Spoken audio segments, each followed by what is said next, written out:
Ay naku, ang daming nag-aaway, no? Alam nyo ngayon, guys, ang 2026 is bloody. So, andyan na yung selosan, away, patayan. Marami na. Marami talaga yan siya. Tapos, ewan. This is not good year. Ang 2026. 2026 yan. Kasi maraming may sunog, maraming lahat gulo, tapos marami na yung magiging magbibitray sa husband and wife.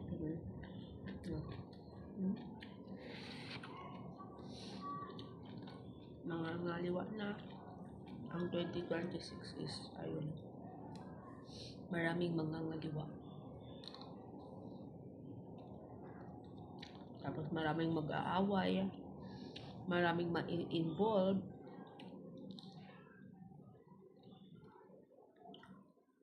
Madami talaga itong 2026, maraming away magaganap. Kaya ingat-ingat kayo sa mga sasamahan yung tao. Mga kaibigan, mga pamilya, mga kapatid. Yan. Mag-ingat-ingat tayo. Kaya ang 2026 ay puro away. Alam niyo yung horse? Sisipa talaga.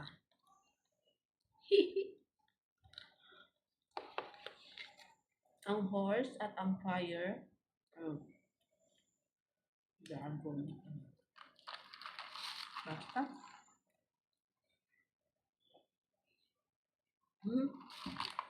Nakalimutan ko agad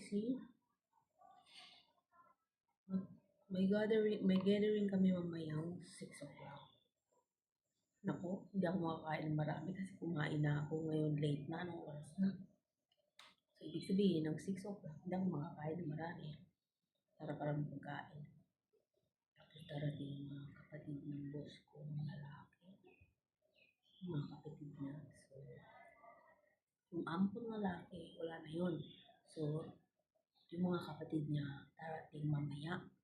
Punta kami dun sa restaurant. So, kain kami dun.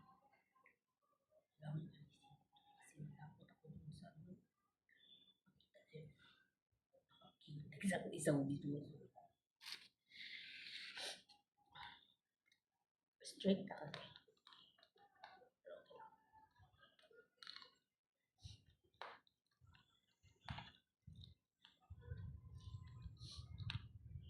Ang hirap din. Kaya mag-ingat-ingat talaga tayo, guys. Sa mga sasamahan natin. Puro away lang ang nangyayari. Pag-ingatan nyo yung mga partner nyo.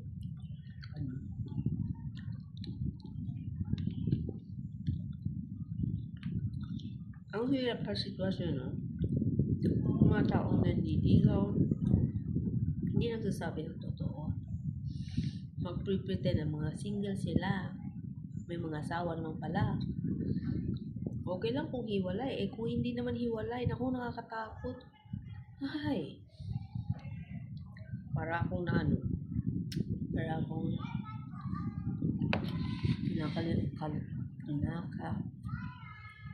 labika. Diba? Ang Tagalog. Parang ewan. Nakakatakot yung gano'n. Gusto nyo tasura kayo alam. Wala sa alam na nakakawin kayo.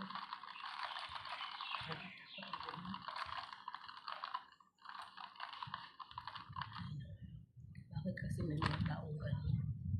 Hindi ako kontento.